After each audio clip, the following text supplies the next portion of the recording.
nos traz. Sim, eu fico muito feliz, então, e gostaria de agradecer ao convite da Sociedade Portuguesa de Sexologia Clínica, através da Patrícia Pascoal e do Rui, que está aqui presente, para moderar essa sessão, né? E a Patrícia me deixou bem livre para eu escolher o título, né? Que eu acharia adequado, e eu escolhi realmente, né? A reinvenção do prazer sexual, adaptações e facilitadores, justamente porque nós estamos vivendo um período de pandemia, de isolamento social, né? Então, essa circunstância atípica, né, que há mais de quase 100 anos não acontecia na história, está acontecendo dentro do mundo globalizado, dentro de uma era digital. E isso, por outro lado, também está ajudando a todos a conseguir se sentir um pouquinho menos isolado, um pouquinho mais junto com amigos. Até eu estou aqui junto com os amigos de Portugal, e se não fosse a pandemia, talvez não estivesse. Então, né, tem todo o lado ruim de isolamento, de luto, de perdas da pandemia, mas existe um lado muito bom, que é essa convivência possível entre pessoas de outros continentes, né? Como está acontecendo em relação, né, a esse convite da Sociedade Portuguesa de Sexologia Clínica. Então, eu realmente penso que o prazer sexual teve que ser reinventado, porque a vida íntima das pessoas teve que se adaptar nesse período de isolamento, no período da pandemia, por muitos motivos que eu vou apresentar durante a minha fala. Bem, eu acho que já dá para a gente começar a partilhar os slides, Rui? Sim, claro que sim. Tá, então eu vou lá, vamos partilhar a minha apresentação.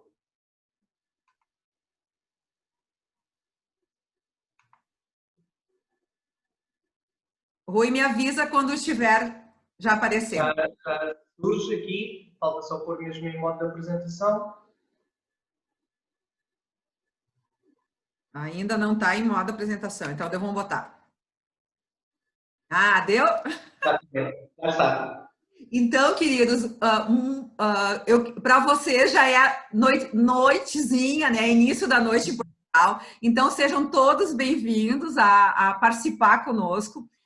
Eu realmente gostaria muito de agradecer, né, novamente, à Sociedade Portuguesa de Sexologia Clínica pelo convite, né, e a mediação que o Rui vai fazer. Então, aqui o Rui já me apresentou anteriormente, né? Eu sou sexóloga clínica há mais de 20 anos, sou presidente da Federação Latino-Americana da Sociedade de Sexologia e Educação Sexual, sou do Comitê Executivo da OAS, sou secretária para as Américas, pertenço à Academia Internacional de Sexologia Clínica, né? E dou aulas de formação para psiquiatras, mas dou aulas de sexualidade para psiquiatras.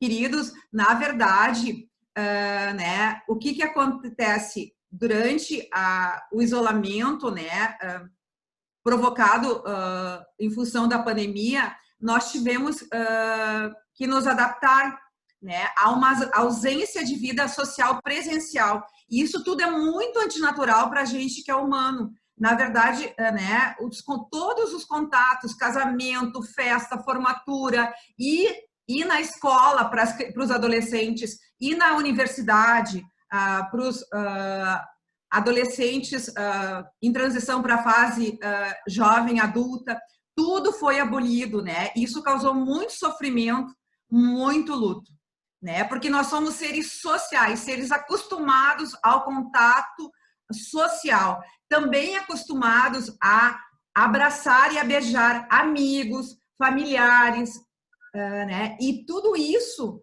na verdade, foi abolido. A gente, claro, tem que pensar que abraços e beijos acontecem também fora do contexto da sexualidade.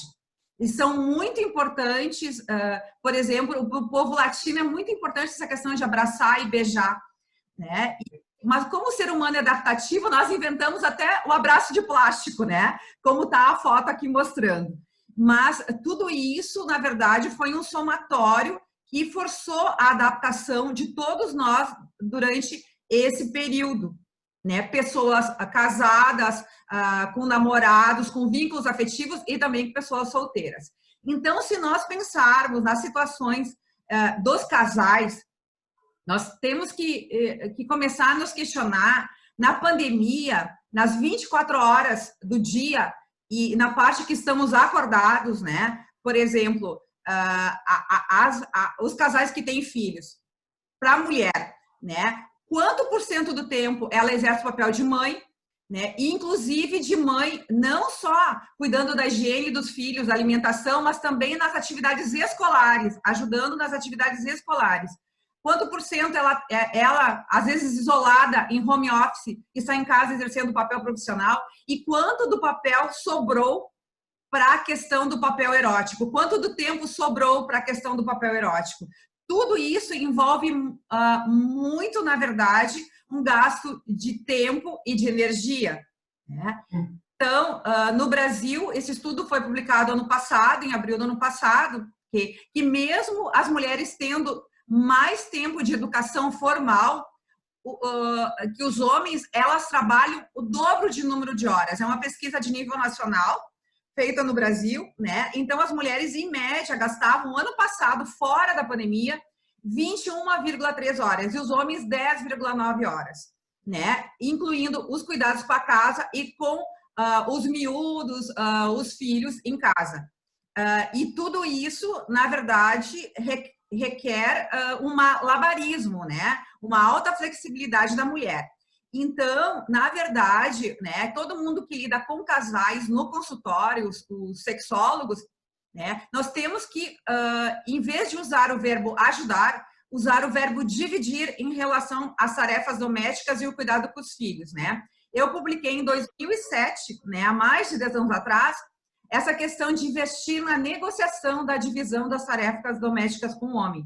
Porque a mulher está inserida no mundo moderno, no qual ela trabalha fora, só que se ela se ocupa de todas as tarefas domésticas, ela está fazendo a mesma coisa, de repente, que a avó dela, só que vivendo numa situação, né, de tripla jornada, né, o que não é bom. Então, né, teríamos que pensar em estratégias para tentar, nesse tempo, que foi somado ainda a questão de as crianças estarem estudando também em casa, as crianças também estão, né, na questão de uma escola dentro de casa, né? Nós temos que pensar na questão de privatizar o relacionamento do casal, um tempo para o relacionamento casal. Ouvir o outro, iniciar e manter o diálogo, proteger essa privacidade, né? O quarto do casal é o quarto do casal, né? Atividades recreativas com os filhos são em outras peças da casa, não necessariamente, né? À noite, junto com o casal, né? E criar um tempo disponível no relacionamento. Porque não adianta estar geograficamente... Vamos pensar antes da pandemia. Os casais conviviam 4 horas de segunda-feira a sexta-feira. Com exceção de sábado e domingo, a convivência era 4, 5 horas à noite, né? Passou, quem estava em home office, se os dois estavam em home office, a convivência passou a ser full time, o tempo inteiro, né? Mas estar geograficamente junto não significa estar junto, né? Podemos estar na mesma casa, mas podemos estar distantes, né? Então, eu publiquei em 2007 também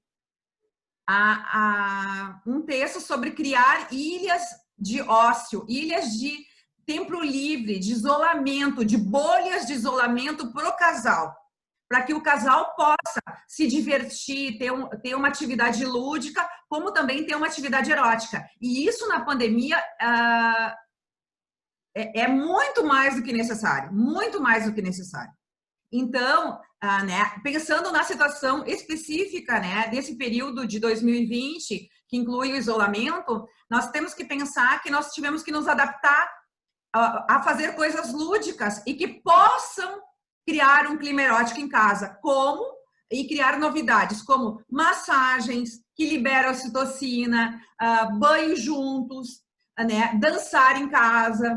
Então, são são situações, por exemplo, dançar. As pessoas saíam para dançar, os casais saíam uma vez a cada 2 meses para dançar fora, para ir numa festa, se dançavam em festas e se saíam para especificamente para dançar, mas não tem por que não dançar em casa. Massagens, né? Então a massagem pode ser relaxante, mas ela pode se tornar erótica. São tudo situações que a gente, como sexólogos, tem que ter oportunidade de discutir ou de dar essas opções para os casais.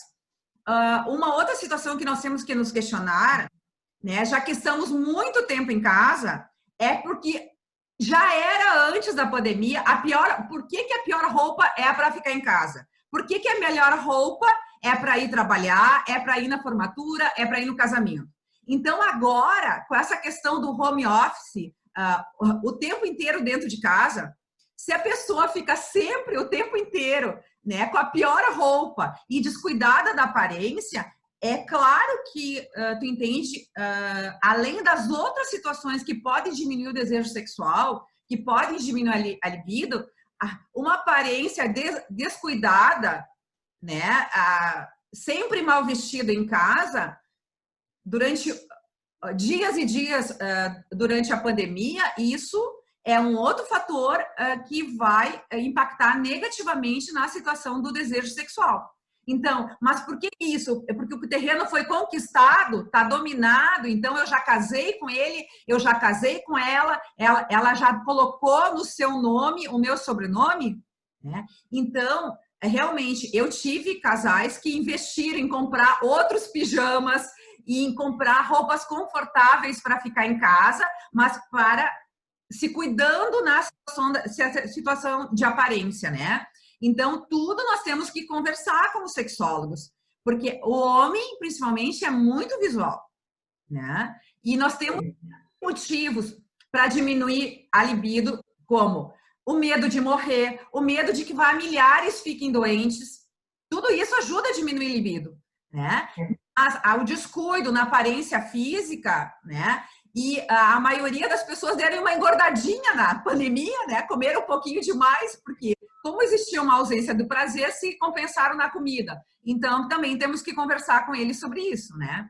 Então, pensando no somatório de situações, nós nos impusemos uma autocastração, né? Em função das recomendações médicas, éticas e de cidadania, de respeito aos outros humanos para tentar frear o vírus, né? Então, de acordo com as orientações médicas, a vida sexual ficou restrita. O ideal é a parceiros conhecidos, aquele que mora com a gente, né? E se os dois estão em isolamento já há 14 dias, né? O ideal, né?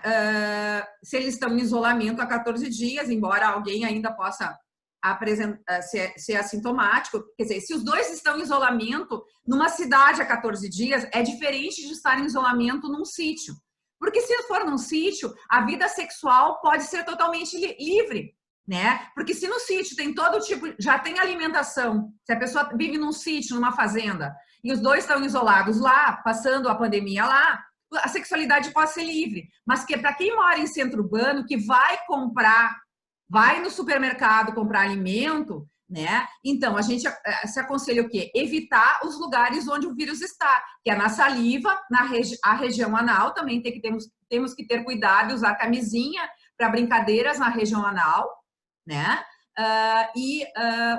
Foi encontrado também no esperma o vírus. Então, temos que usar camisinha para a região anal ou sobre brinquedos eróticos na região anal e em relação também, né, a ejaculação, temos que usar a camisinha. Mas a maneira que mais se propaga o vírus, né, pensando nas questões sexuais, seria através da saliva. Então, o ideal é que não se beije, né, e que se aproxime do outro com máscara, né? E os solteiros, o ideal é que se abstenham de novos parceiros sexuais, ficando restrito às pessoas com quem ele já estava acostumado a ter relações sexuais, embora sem vínculo afetivo, né? E com mais força a questão da masturbação, do autoerotismo nesse período. Então, em relação à masturbação, antes da pandemia, ela era muito valorizada, era para quem tinha dificuldade para conseguir um parceiro, mais uma inabilidade de conquistar o outro, e era uma última opção. Durante a pandemia, justamente por questões de segurança, né, ela se tornou muito valorizada e muito mais aceita dentro do contexto do casal e entre os solteiros. A pesquisa de cima da Itália, houve um aumento de quase 40% entre os italianos da prática da masturbação comparado. A pesquisa da Itália perguntava antes e depois da pandemia, antes e durante a pandemia. Durante a pandemia teve um aumento de 40%. Já a pesquisa do Instituto Kinsey também houve um aumento, só que foi um aumento muito menor, né? Que não chegou a 3% no que foi encontrado pelo Instituto Kinsey no período da pandemia, mas houve aumento. Então, desde pequenos, há aumento grande, quase 40%, né? Nós temos que pensar também entre as situações que nós poderíamos conversar com os nossos pacientes, é a questão das fantasias sexuais, porque uma situação é ter uma fantasia sexual em mente para estimular o início da relação sexual né, ou para ser usada durante a relação sexual, simplesmente o pensamento, pensar na fantasia, e a outra situação seria partilhar essa fantasia. Partilhar a fantasia requer que o outro seja seguro sexualmente, porque senão, se ele não tem uma confiança sexual, ele pode ter uma leitura de que eu nunca agradei. Mas eu nunca sugeri isso, a gente nunca fez essa prática sexual, então todos esses anos eu não agradei. Esse tipo de pensamento vai acontecer se houver a partilha de uma fantasia com uma pessoa insegura. Então, antes de partilhar, nós temos que analisar bem quem é o nosso parceiro sexual, né? Na nossa mente, a fantasia sexual está segura. E a gente até pode induzir a que ela seja realizada, que ela seja feita, né? Mas uma indução é diferente de uma verbalização, né? Que deve ser feita só com parceiros seguros. E em relação a outros facilitadores, a maioria dos facilitadores das novidades em relação aos facilitadores, eles foram mediados via internet. Então, pensando num casal na mesma casa, é um desafio maior, né? Se os dois estão na mesma casa, porque existem pessoas que têm vínculos afetivos, mas que por N razões vivem em casas separadas. Mas se for na mesma casa, né? Por exemplo, a gente pode brincar de pegar o notebook, um ficar na sala e outro ir para o quarto de dormir. E a gente enviar textos eróticos, áudios eróticos, ou gravar até um vídeo erótico para a pessoa que está numa outra peça da casa, numa outra repartição da casa. E pessoalmente, se estamos na mesma casa, também eu posso pedir para o meu namorado, para o meu marido ler um conto erótico para mim. Tudo isso são facilitadores, né, para criar novidades e reinventar o prazer durante o período da pandemia. Ainda falando em facilitadores, né, nós temos que pensar na questão dos nudes, que são fotos com conteúdo erótico, né? Se as pessoas vivem na mesma casa, tu conhece o corpo da outra pessoa. Então, até o nude pode ser da melhor parte do corpo, né? Como uma brincadeira. Mas se é um parceiro novo que tu conheceu por um aplicativo e tu nunca ficou desnuda junto com ele, realmente, tu escolher o que mais aconteceu na pandemia foi escolher a melhor parte do corpo para enviar como nude, né? Tendo cuidado que alguns aplicativos a foto se autoapaga, né? Como no Snapchat, no Instagram, tu pode programar para a foto desaparecer em tantos segundos, em 1 minuto, né? Para que não corra a questão da exposição. E claro que teria que ter cuidado de não incluir o rosto, tatuagens que identifiquem a pessoa, porque a gente não quer um problema maior. Mas, na verdade, nós estamos falando do quê? Da fragmentação do corpo. Né? Com essa questão né, de enviar para um novo fã adquirido, para um novo potencial parceiro adquirido no período da pandemia, somente via internet, que a gente conheceu via internet, né, nós estamos, se nós elegermos a melhor parte do corpo, nós estamos fragmentando o corpo. Então, isso teve um aumento dessa prática durante a pandemia, né?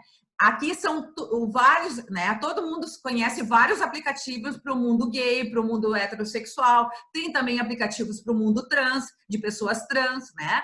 Mas antes, o drama, antes da pandemia, era o encontro, né? Porque como vou me sair do encontro? Porque tinha o encontro. Agora, por recomendações médicas, éticas, né? Pessoas solteiras não são aconselhadas a encontrar pessoas que elas não conheciam antes da pandemia, né?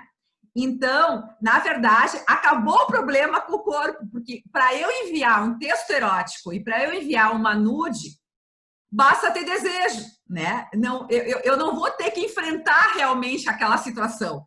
A situação do encontro, ela está totalmente justificada de não acontecer no período da pandemia, né? E a paquera está rolando muito mais no Instagram do que nos próprios aplicativos dirigidos para paquera e dirigidos para obter sexo de modo fácil.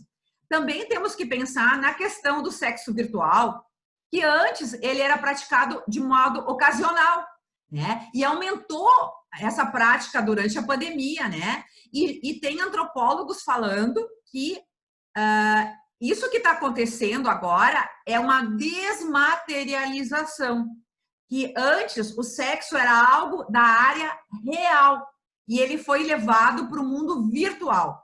Então, já existem antropólogos falando da desmaterialização, né, que está acontecendo com a prática do sexo virtual. E para alguns casais, até vivendo na mesma casa, eles podem brincar de fazer sexo virtual se eles não estiverem no mesmo lugar da casa, estiverem em lugares diferentes da casa. Né? E pode ser feito com pessoas, claro, do mesmo sexo, do sexo oposto, com quem a pessoa quiser. Né? Isso depende do critério de eleição da pessoa. Então, no sexo virtual também, eu posso brincar de ser uma canguel com meu marido, né? Mas realmente canguel é uma profissão, né? Uma profissão paga, mas nas brincadeiras que inclui sexo virtual, existe a questão de se passar por uma canguel. Existem aplicativos conectados a brinquedos eróticos, que fazem o brinquedo vibrar e ajudam a outra pessoa a receber essa vibração. Então, por exemplo, tem esse aplicativo chamado Ocast, né? Que através do Bluetooth, uma pessoa usa o dedo no celular, no aplicativo, ou usa a língua, e o vibrador lá na casa da outra pessoa que está distante vai vibrar, ajudando ou não a ter orgasmo. E também nós temos, né, durante o sexo virtual, a possibilidade de usar brinquedos sexuais, né? E, como eu falei, né, pode ser um sexo semipresencial, com a pessoa numa parte diferente da casa. Então, tudo isso são possibilidades que aconteceram como parte do jogo erótico, como parte da sexualidade das pessoas durante o período da pandemia. E por isso que a gente fala de uma reinvenção do prazer sexual, né? Se a gente for ver o tráfico, o aumento de tráfico no Pornhub, quando é que aconteceu o pico? Né? Eles começaram a registrar o pico em 3 de março, o aumento, os registros em 3 de março, o pico foi 25 de março, né? E continuaram agora até julho, sendo que um novo pico, só que não tão alto, foi dia 12 de junho, né? 12 de junho, o acesso ao hub pornô foi em torno de 22,4%, né? E antes da pandemia, o acesso era até 2%, né? No período ali até 3 de março, era até 3% de acesso, né? E esse aumento que aconteceu ali em março, em torno do dia 25 de março, ele se fez às custas das mulheres. Eu não trouxe o gráfico para vocês, mas eu estudei, o material deles foi à custa das mulheres. Então, a diferença ali em março foi que mais mulheres começaram a acessar, pessoal. E esse é um mapa mundial, tá? Inclui Europa, inclui todos os países. Foi assim para todo mundo, porque eu não teria tempo para trazer todas as regiões para vocês, tá? Mas se formos ver o que foi publicado, né? O Instituto Kinsey, então, fez uma pesquisa com 1.559 adultos, né? E eles viram o quê? Que tanto as pessoas que estavam sozinhas no isolamento, como as pessoas que estavam no isolamento a dois, apresentaram novidades. 20,3% deles apresentaram, no mínimo, uma novidade na sua vida sexual. Né? Por exemplo, os que estavam a 2, 15,5% testaram novas posições sexuais, 7,3% começaram a usar brinquedos sexuais junto com parceiros, né? Se formos pensar nos que estavam sozinhos, 14,6% enviaram nudes para um parceiro, para um novo parceiro, né? Pela primeira vez, 8,9% fizeram uma primeira filmagem, né? Uma primeira autofilmagem, né? E enviaram. Então, assim, a questão da novidade na vida sexual foi algo presente, né? Na pesquisa do Instituto Kinsey. E ainda falando dessa pesquisa, né? Eles falaram que 43,5% das pessoas relataram um declínio na qualidade da vida sexual. Mas os que apresentaram novidade, 62,7% apresentou uma adição, no mínimo uma adição sexual, né? E qual o grupo que mais apresentou? O grupo que era jovem, que vivia sozinho, que estava se sentindo estressado na pandemia e solitário. Foram os que mais tentaram coisas novas, né?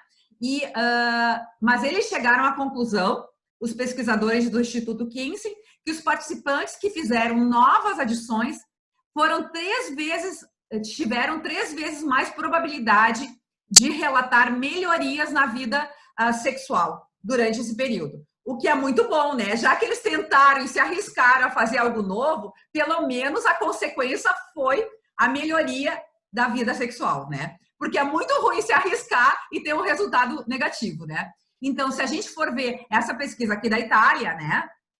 Que foi publicada com também 1.515 pessoas, né?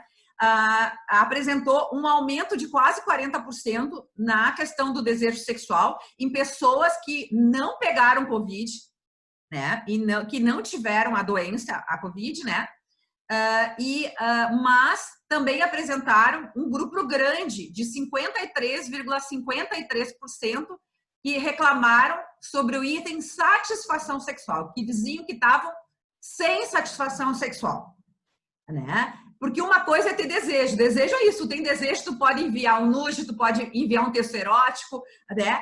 Desejo é uma coisa. Satisfação sexual, na maioria das vezes, inclui outra pessoa, né? Então, 53,53% deles disseram que dos italianos disseram que estavam sem satisfação sexual, e o grupo da pesquisa, os pesquisadores, ligaram isso ao aumento da pornografia, ao alto uso da pornografia encontrado na pesquisa, né? Porque a gente sabe que a pornografia, né, tem vários lados, né? E um lado está ligado com baixa satisfação sexual. Então, se nós formos pensar numa totalidade, né, houve nesse período, né, uma reinvenção do prazer sexual, uma expansão da sexualidade à custa de introdução de novidades sexuais, né? Então, nós tivemos que fazer o luto da sexualidade presencial. Fizemos o luto, porque é uma perda, nós somos humanos, nós gostamos dos abraços, dos beijos, dos toques, nós gostamos, né, de estarmos juntos, juntinhos uns com os outros. Mas, então, a opção foi os meios virtuais, né, usando para isso os aplicativos de paquera, as redes sociais, o WhatsApp mesmo, né, porque dá para fazer... dá para conversar, fazer chat no WhatsApp, as plataformas online. Existem games virtuais que cada um fazia um avatar e primeiro eles tinham sexo com os avatares, para depois fazer esse sexo que excitou com os avatares para sexo na vida real, né? Às vezes o casal na mesma casa, cada um ia para uma peça diferente e brincavam primeiro com o avatar, ficavam excitados e depois iam lá e tinham sexo porque estavam na mesma casa, né, de modo presencial. Então, teve um aumento do texting, dos nudes, do uso dos brinquedos sexuais, da venda dos brinquedos sexuais, do sexo virtual, da masturbação, e surgiu as orgias virtuais. As orgias antes eram presenciais, mas existe um site que usou a plataforma do Zoom para fazer um site que já existia há 15 anos na Europa e nos Estados Unidos, com orgias presenciais que saíam caríssimas, baixou a $40 o preço para as orgias, para participar de orgias virtuais no período da pandemia. Então, pessoal, eu queria agradecer muito, né, esse convite. Gostaria de já convidar vocês para o nosso congresso, que vai ser online, em maio do ano que vem, o latino-americano, a Sociedade Portuguesa de Sexologia Clínica. Ela é membro da FLACES, que eu sou a presidente, né, da Federação Latino-Americana da Sociedade de Sexologia e Educação Sexual. Nós temos um congresso agendado para 21 a 23 de maio. O tema central é por uma sexualidade sem fronteiras, né? Porque a gente já viu que temos que lidar com o mundo sem fronteiras, né? Aqui estão as minhas redes sociais, se vocês quiserem me seguir. No Instagram é só Jaqueline Brendler, né? No Facebook também, tem um canal no YouTube. Pessoal, essa é a bibliografia principal. Se alguém quiser, eu posso enviar para vocês através do Rui, tá? E agora vou fechar a minha apresentação aqui, né? Vou fechar a minha apresentação para que vocês tenham oportunidade, então, né, de fazer perguntas, né? Temos, ó, fui rapidinha, Rui, nós temos ainda... Não, foi muito eficiente. Foi muito eficiente. Eu queria dar uma ideia geral, né? Uma ideia geral. Exatamente. E o objetivo ser também possível de partilhar com as pessoas que nos estavam a assistir, quer através do Zoom, quer através do Facebook, de poderem também discutir, colocar questões, ver se chegam algumas perguntas específicas. Eu achei muito interessante a reflexão relativamente aos facilitadores, o que é que podemos fazer de diferente, no fundo, perante uma situação que nos é nova, não é? Adicionar e acrescentar, melhorar, em vez de cair numa espécie de desespero e de dificuldade de gerir uma situação tão difícil. E fiquei também a pensar que, apesar da pandemia constituir uma afecção que é global e, portanto, como o próprio nome indica, é pandémica, transparece e atravessa fronteiras, mas nem todos os países lidaram necessariamente em simultâneo com os picos ou com os momentos mais complicados de confinamento e de isolamento social. E, portanto, ia perguntar um bocadinho como é que é a antecipação do eventual confinamento, por exemplo, em países como o Brasil, em que chegou, de certa forma, a algumas medidas de isolamento mais tardiamente, cronologicamente, do que, por exemplo, em Itália ou em Portugal, e como é que é vivido este eventual luto antecipatório, não é? Falávamos um bocadinho do luto, da expectativa de termos de lidar com a perda de algo que para nós é tão importante, não é? Como o contacto físico, não necessariamente no ambiente de intimidade sexual, mas como é que é lidar com esta antecipação? Pois é, então a gente diz que tem um luto coletivo, né? É uma antecipação e um medo muito grande, tanto de adoecer, da pessoa adoecer, do marido adoecer, dos filhos adoecerem, dos pais das pessoas queridas adoecerem, dos amigos, né? Então, na verdade, cada um lidou a seu modo, né? Então, vamos pensar numa situação de dois, de casamento, né? Vamos pensar numa situação de dois. Uma mulher e um homem, ou duas mulheres. Cada um tem o seu modo de internalizar esse luto, né? Então, eu diria que a primeira opção é olhar para dentro. Como eu estou reagindo, né, a esse luto? E que cobranças eu estou me fazendo durante esse período? Quais são os meus medos, né?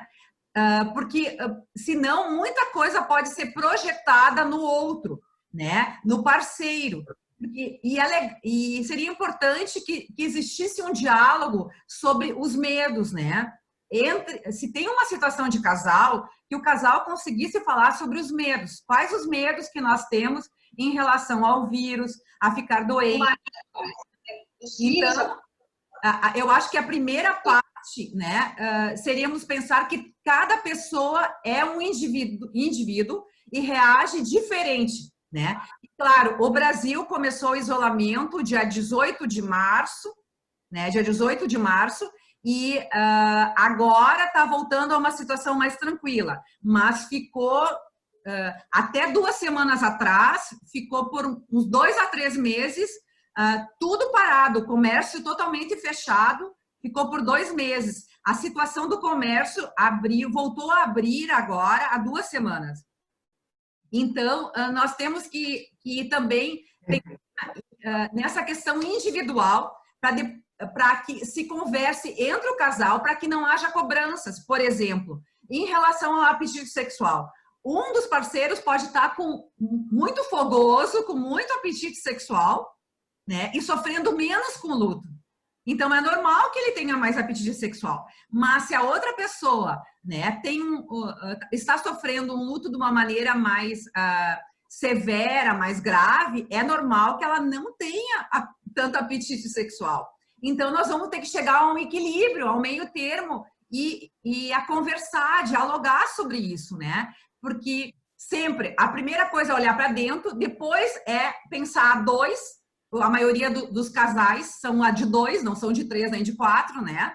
Existe a situação de poliamor, mas a maioria das pessoas são casais tradicionais de 2 pessoas, né? Isso vale para casais heterossexuais, vale para casais no qual um é bi e o outro é hétero. Então, vale para todas as orientações sexuais. Primeiro olhar para dentro, depois olhar a 2 e tentar inserir, né, as questões sexuais nesse contexto.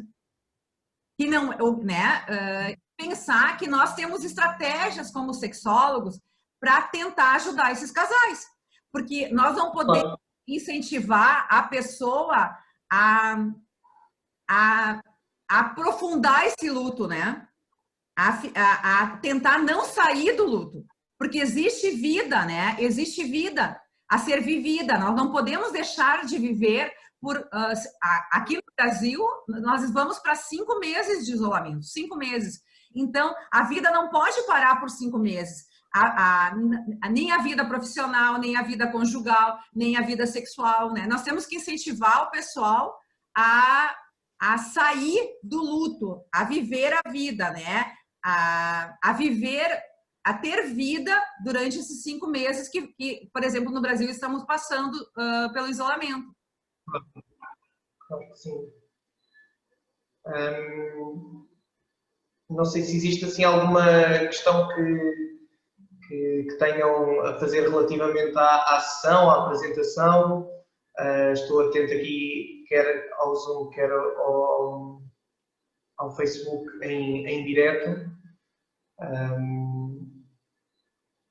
Eu aproveitava então para fazer outra pergunta que tem a ver um bocadinho com o que tenho sentido com famílias que tenho seguido, em que o contexto é de famílias mais alargadas, em que surge um contexto de isolamento em conjunto, portanto as famílias estavam em coabitação, com elementos de diferentes gerações, eventualmente com avós presentes, com tios, com filhos pequenos também, que em simultâneo também tiveram as suas necessidades de foco, de atenção, da componente letiva, que também em Portugal passou a ser muito virtual.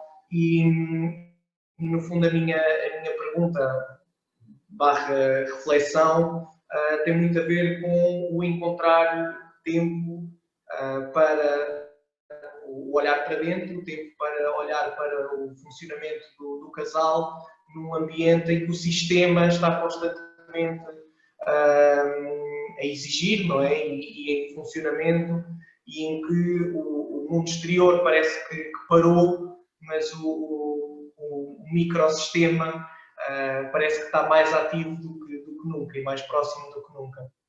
Então, Rui, sabe que isso é muito interessante, né? A questão que mais aparece na clínica é a questão que os miúdos, que as crianças estão indo dormir muito tarde. Então, a primeira coisa é privatizar o casal, começar a apagar as luzes da casa, começar, dizer que vamos dormir mais cedo e tentar colocar os miúdos na cama mais cedo para que exista um tempo para o casal. Né? Porque eu aconselho o quê? Né? Na situação que tenha filhos, 2 turnos na semana seriam para eles, né? Ou no mínimo um turno de segunda a sexta-feira e um turno no final de semana. O que é um turno? Uma noite. Então, de segunda a sexta, 1 a 2 noites são deles. Né? E já que estamos na família ampliada, alguém ficaria com os miúdos, com os filhos, nessa noite que seria do casal, nesse turno que seria do casal, né? Então, eu digo para os casais, domingo vocês olhem a semana. Qual a previsão de trabalho da semana? Eu acho que nessa semana, na quarta-feira à noite e na sexta à noite, nós podemos ficar juntos. Então, outras pessoas da família ampliada vão colaborar e vão ver filmes com os miúdos, vão fazer brincadeiras lúdicas com os miúdos, nesse período, né? Porque eles decidiram que vai ser na quarta e vai ser na sexta, né? Só que isso pode ser flexível e mudar. E no sábado, vamos ficar sábado de tarde, tentar ficar isolados 3 horas no sábado de tarde. E não é para ter sexo, é para conseguir conviver isoladamente, né? Porque, como eu falei, não adianta estar geograficamente na mesma casa e estarmos afastados emocionalmente do outro. Então, nós podemos ver um filme junto, nós podemos dançar, podemos fazer massagem, inclusive podemos ter atividade sexual. Mas uma coisa, assim, muito interessante que surgiu na pesquisa feita no Brasil. Então, eu, como membro da Academia Internacional de Sexologia Médica, participei de 2 pesquisas durante o isolamento. Uma pesquisa na língua espanhola, que teve 5.000 e poucas pessoas respondendo, e outra pesquisa na língua portuguesa. 73 pessoas de Portugal responderam a pesquisa. Claro, como a pesquisa não foi publicada, né, eu não posso divulgar todos os dados, mas o dado da família ampliada que tu colocaste aparece como, assim, as pessoas que já viviam na família ampliada antes, porque no Brasil, o Brasil é um país pobre, é de terceiro mundo, não é um país rico. Então, essa questão da família ampliada, viver com os avós junto, com o cunhado, com a cunhada, isso é muito comum no Brasil, né? Então, quem já está adaptado a viver numa grande família, na situação de família ampliada, é quem pontuou o mais alto nos scores de satisfação sexual. Tu vê, né? Porque eu acho que eles não se sentiram, não fizeram tanto luto da questão do contato físico, né? Por mais que não se abraçassem. Possivelmente também tinham já as estratégias identificadas para gerir. Porque tinha um convívio, porque como eles estão inseridos na família ampliada, o contato social não foi abolido, como foi para quem estava sozinho ou a 2, né, durante o isolamento. Então, assim, eu até, quando surgiu o slogan, né, porque eu faço parte também na UOS, do comitê, que a Patrícia é a vice-presidente, do Comitê do Dia Mundial de Saúde Sexual. Eu faço parte desse comitê. Então, a princípio, era só, o slogan desse ano, de 2020, era só o prazer sexual. Depois, mudamos para o prazer sexual em tempos da Covid-19. E claro que, né, se esse slogan fosse em 2021, eu poderia divulgar toda a minha pesquisa, né? Porque envolveu 1.000 1.400 e poucas pessoas que responderam na língua portuguesa, sendo que 1.333 faziam isolamento no Brasil e 73 faziam em Portugal, e teve outras pessoas que responderam esse questionário, a pesquisa na língua portuguesa, que estavam em outros países, né? Mas predominou o Brasil, 5% deu Portugal. Então, eu até... O ano que vem, né, eu posso revelar mais dados da pesquisa, porque a pesquisa já vai ser publicada. Mas em relação à família ampliada, sim, os outros, né, na pesquisa, eles pontuaram muito mais alto no score de satisfação sexual. Mas porque um que tem a ajuda dos outros para ficarem com os miúdos, né, e eles poderem reservar 3, 4 horas para o casal, 2 vezes na semana, para conseguir ter uma vida conjugal, Rui. Então, na verdade, né, essa questão de muitas pessoas juntos, essa grande família pode ajudar o casal. Nós temos que ter a ideia de pedir ajuda, de reservar tempo, né? Então, né, tem pessoas que não fizeram um bom uso da família ampliada, talvez porque não tivesse um sexólogo para orientar. Então, essa questão de 2 a 3 turnos por semana, isso eu publiquei em 2005. Fazem 15 anos que eu publiquei isso, de reservar fora da pandemia, 2005.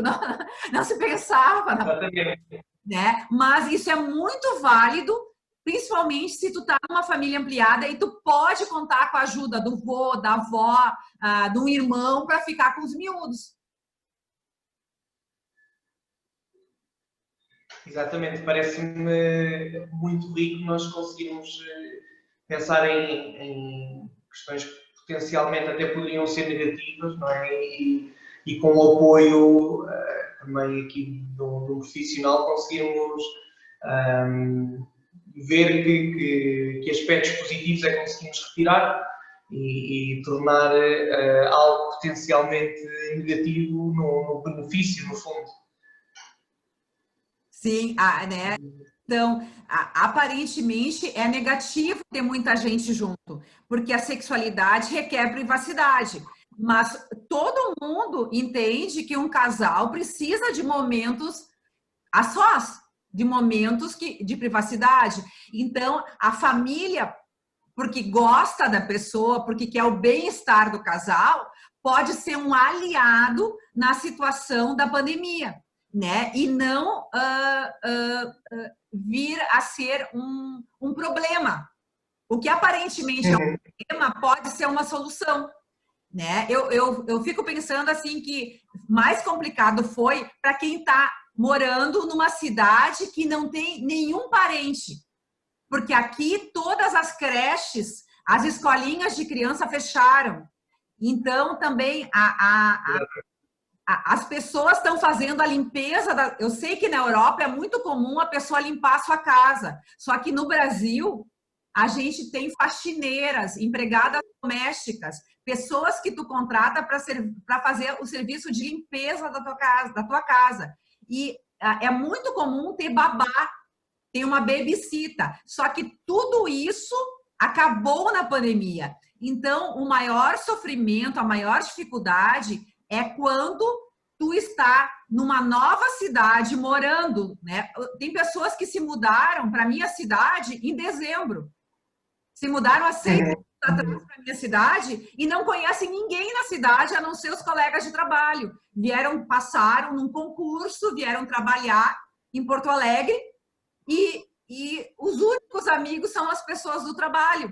Então, só que vieram com crianças, com adolescentes e com miúdos. Então, é uma dificuldade para esse casal, porque não tem para quem pedir ajuda, né? E que é totalmente diferente da questão de família ampliada. Mas, Rui, a gente, por exemplo, eu tive casais que estavam em terapia comigo e que deram um salto na terapia na pandemia. Um salto. Por quê? Porque não havia trabalho. Porque, por exemplo, eu posso citar caso de 2 médicos que os hospitais ficaram praticamente atendendo só Covid. E eles tinham carteira assinada, eram empregados oficiais do hospital. Então, eles iam um dia sim, um dia não. Ou a cada 2 dias eles iam no hospital trabalhar, porque não tinha trabalho na especialidade deles, né? Então, eles investiram muito na situação de melhorar a vida sexual. Passaram a cozinhar juntos, porque antes eles almoçavam perto do local do trabalho. Os médicos almoçavam no local do trabalho, e os dois eram médicos, e as esposas almoçavam perto, no mesmo bairro do trabalho delas. Então, eles se viam praticamente só à noite. Com a pandemia, né, os dois foram para home office, e, na verdade, os médicos nem era home office, né? Porque como é que tu vai ser médico em casa? Né? Porque se tu é empregado do hospital. Então, eles iam 2, 3 vezes por semana no hospital. E todo o resto do tempo, eles usaram para melhorar a vida sexual. Fazendo essas coisas que eu mencionei. Massagens, dançar em casa, cozinhar juntos. Um dos médicos não sabia cozinhar nada. Não sabia fazer nenhum alimento. Aprendeu a cozinhar, a esposa sabia. Então, na verdade, teve pessoas que deram um salto na sexualidade porque já tinham decidido investir na vida sexual antes da pandemia. Já havia aqui um trabalho de contemplação prévio, não é? Então, era uma decisão prévia à pandemia, o investimento no casal e na sexualidade. Tanto é que vieram me procurar.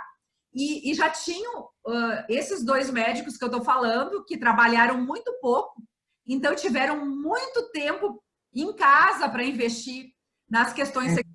Não tinham filhos, eram 2 médicos que trabalham na minha cidade, em 2 hospitais diferentes, mas não trabalham com Covid, não são da área do Covid. Então, não tinha trabalho para eles. O salário foi igual todos os meses, o dinheiro entrou... E eles progrediram bastante na situação de terapia, né? Até porque não tinham filhos, né? Então, tinha todo o tempo do mundo para poder também investir nas questões conjugais e da vida sexual. Sim, maior disponibilidade emocional também para estarem focados nessa parte. E eu ia fazer o salto, então, se calhar, como última questão, se não surgir mais nenhuma da parte online, fazer o salto das relações conjugais e de casal, das relações monogâmicas, para as pessoas que previamente teriam relacionamentos mais ocasionais, fortuitos, sem necessariamente uma componente afetiva, como já tentei a explicar, e a perguntar como é que, no contexto de um isolamento que surge com um dever ético, de saúde, civilizacional e de sociedade, o transgredir, o procurar ainda assim encontros sexuais, por exemplo, pode revestir-se de algum aspecto mais de proibição, de tabu, de interdição e eventualmente poder ser mais apetecível. Então, tu está falando de pessoas que têm vínculos afetivos e que procuram parceiros, mesmo tendo um vínculo afetivo. Mas tu está falando de relações abertas ou tu está falando de infidelidade? Relações, quer não monogâmicas, quer de pessoas que já estavam previamente numa relação, quer pessoas que não estavam de todo. Então, relacionamento não monogâmico, relacionamento aberto. Pois é. Ou sem relacionamento prévio, por exemplo. Então, existem pessoas que seguiram as recomendações médicas, né? E éticas e da sociedade. E tem pessoas que burlaram totalmente todas porque ficaram revoltadas, Rui. Existem pessoas que se revoltaram contra essa situação do isolamento, contra a falta de contato físico. E tem pessoas que, na verdade, não acreditavam no vírus, né? Como algumas pessoas famosas mencionaram, seria uma gripezinha, né? Uma gripezinha. Então, muitos famosos diziam que seria uma gripezinha. Então, né, essa questão de obedecer, Exatamente. se autocastrar, porque na verdade é uma autocastração, né? Ninguém obriga a pessoa a não ter sexo com pessoas com novos parceiros. Ninguém obriga a pessoa a não ter sexo.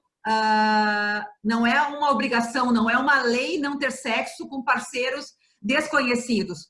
Então, tem pessoas que se autocastraram em função da sua saúde, pessoas queridas, e tem pessoas que não. Né, que, na verdade, é como se a pandemia não estivesse acontecendo, que o comportamento delas o tempo inteiro de burlar. Eu tive pacientes aqui que Porto Alegre, a gente diz que a cidade fechava. Fechava é que nenhum restaurante estava aberto, todo o comércio estava fechado. Mas daí tem uma cidade famosa aqui perto de Porto Alegre, que é bem turística, que chama Gramado. Então, às vezes, Porto Alegre fechava, eles iam para Gramado. Porque lá podia ir em bar, podia ir em restaurante, né? Eles saíam, pegavam o carro, e era possível. Dirigiam para fazer festa em Gramado. Então, teve pessoas que o tempo inteiro, né, não se privaram dos contatos físicos, não se privaram de sexo, né? Alguns por transgressão, outros por revolta e outros porque talvez não acreditassem no vírus. Né? Digamos, do potencial maligno do vírus, né? De contágio e de gravidade da doença Covid-19, né? Então, né? Isso realmente aconteceu. É um grupo menor, mas isso aconteceu, né? E eu presenciei pessoas viajando, saindo de Porto Alegre, que é a minha cidade, para ir para outras cidades que estavam abertas com a intenção de fazer festa. Porque lá estava aberto. Porque lá era permitido ir no restaurante. Eles não queriam se submeter. Então, isso realmente é uma outra parcela que agiu dessa maneira, né? Mas nós sabemos que, em função de novos parceiros sexuais não serem bem-vindos nesse período, né? Várias minorias sexuais, como, né, as pessoas que vivem da prostituição, as trabalhadoras sexuais, sofreram muita perda econômica nesse período, né? Porque também, né, ter sexo pago com um profissional do sexo é algo que não foi aconselhado, né? O que foi aconselhado foi restringir contatos com pessoas desconhecidas, né? Mas é um outro grupo que sofreu muito, né? E cada governo teve um tipo de assistência. Aqui no Brasil, né, o governo liberou R$600, que é a nossa moeda, né, por 2 meses para as pessoas, e agora é um auxílio emergencial, né, e agora está estudando um novo auxílio num montante menor, né. Então, teve governos que, claro, que porque são mais ricos, auxiliaram financeiramente as pessoas, essas minorias sexuais ou pessoas desempregadas, porque na verdade também, né, o luto não foi só da perda do contato humano, o luto foi também financeiro, da perda do emprego, da perda da estabilidade econômica, né, Rui? Na verdade, são vários fatores, né, que causaram sofrimento durante esse período, né? A estabilidade financeira caiu. Para muitas pessoas, né? Para muitas pessoas, a estabilidade financeira foi montanha abaixo, porque né, o ganho mensal das pessoas diminuiu. Então, não foi só luto de contatos físicos, humanos, foi também perdas financeiras, né? E isso também impacta na vida sexual, porque se tu ficou desempregado e tá com incerteza em relação ao futuro, é difícil que só a tua libido esteja maravilhosa se a tua vida financeira está um caos, né? Então, né, nada isolado de nada, né? Nós somos humanos. E isto afeta a nossa saúde mental também. Como? E a nossa saúde mental e a ansiedade mexe também com a nossa disponibilidade e com a nossa capacidade também de estar disponível para abordar as questões da sexualidade. Sim, a saúde mental é importantíssima.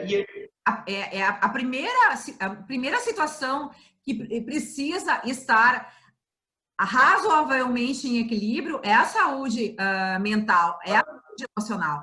Porque só assim nós vamos... Precisamente um dos webinars que teremos será sobre saúde mental em contexto que ótimo! do prazer sexual e da pandemia do Covid-19. E outra questão que surgiu anonimamente, mas que também será abordada depois num dos outros webinars que teremos, tem a ver com, e se calhar aqui posso pegar um bocadinho na realidade do Brasil, com as suas características próprias, como é que é a vivência da sexualidade para minorias sexuais no Brasil em contexto de isolamento. Aqui foi bem complicado, assim, né? Tem nas redes sociais, muitos grupos se juntaram e fizeram o que se chama vaquinha online. Quer dizer, todo mundo dá um pouco de dinheiro e deposita numa conta de uma ONG para que a ONG dê alimentos, para que a ONG pague assistência médica. Organizações não governamentais. Então, as redes sociais foram usadas, né? E muitas ONGs trabalharam em função das minorias sexuais, do grupo LGBTQI+, né? Porque os transexuais, porque são grupos mais frágeis, né? Nesse período, das profissionais do sexo. Então, na verdade, né? O que eu não posso dizer que com certeza tu entende, assim, eu sei que teve muito movimento e muita ajuda, mas eu acho que precisaria mais. Eu não sei se foi o suficiente para minimizar o sofrimento das minorias sexuais. Não sei se foi o suficiente, mas, na verdade, né, eu mesmo participei de vários movimentos, né? Eu até criei uma vaquinha para ajudar um menino que era gay, né? E que era pastor e gay e ficou desempregado, porque ser pastor na pandemia já é complicado. Um pastor, né? Já é complicado, porque as igrejas estão vazias e a contribuição às igrejas diminui. Só que ele era um pastor terceirizado, né? O que complicou mais ainda, porque como era terceirizado, é fácil que seja despedido, né? Então, me mobilizei para ajudar, né? E ser gay também não ajuda, ser um pastor gay não ajuda, né? Então, essa foi a que eu ajudei a criar, né? Mas, assim, conheço várias pessoas que se mobilizaram, né? E a solidariedade é para isso, né? É para ser exercida, né? Nos momentos... Exatamente. Né? Terem estas questões interseccionais num ambiente de fragilidade extrema, não é? Que exige também mais das comunidades, mais da sociedade, que realmente também apela a esta visão solidária. Fico muito satisfeito de poder ter aqui a participação da Jacqueline e podermos ter também um bocadinho da visão do que é enfrentar um ambiente tão hostil, como é o caso do confinamento, do isolamento, e não perder o foco também no melhoramento pessoal, no investimento nas relações, na procura também do prazer sexual, de uma perspectiva saudável e com uma visão integradora biopsicossocial. Isso faz muito sentido. E então, se calhar, dar por encerrada a sessão, se já tiver assim, alguma coisa a acrescentar, poderá ainda fazê-lo, obviamente, e convidar todas as pessoas para além de se juntarem às sessões que a Jacqueline também falou, de continuarem a estar connosco todas as terças-feiras, às 6h30, no mês de setembro, para a celebração do Dia Mundial da Saúde Sexual, que em Portugal será celebrado aqui com o apoio da Sociedade Portuguesa de Sexologia Clínica todas as terças-feiras, às 6h30, em webinars gratuitos e em direto. Na próxima semana, será sobre diversidade funcional, portanto, os fatores que influenciaram as pessoas com algum grau de deficiência nesta fase da pandemia, e contará com a participação da doutora Diana Santos, psicóloga, que nos irá elucidar sobre este tema. Eu gostaria realmente de agradecer ao Rui pela mediação, ao convite da Patrícia e de todos os membros da diretoria da Sociedade Portuguesa de Sexologia Clínica, que são membros da FLACES. Eu espero a proposta, Rui, para o nosso congresso em maio do ano que vem da sociedade, né, porque vai ser online, a proposta da Sociedade Portuguesa para um seminário, para uma mesa, né, e desejo que o Dia Mundial de Saúde Sexual continue indo com muito sucesso nos próximos encontros que vocês vão fazer. Muito obrigado a todos. Obrigada. Obrigado pela vossa presença. Tchau, tchau. Adeus.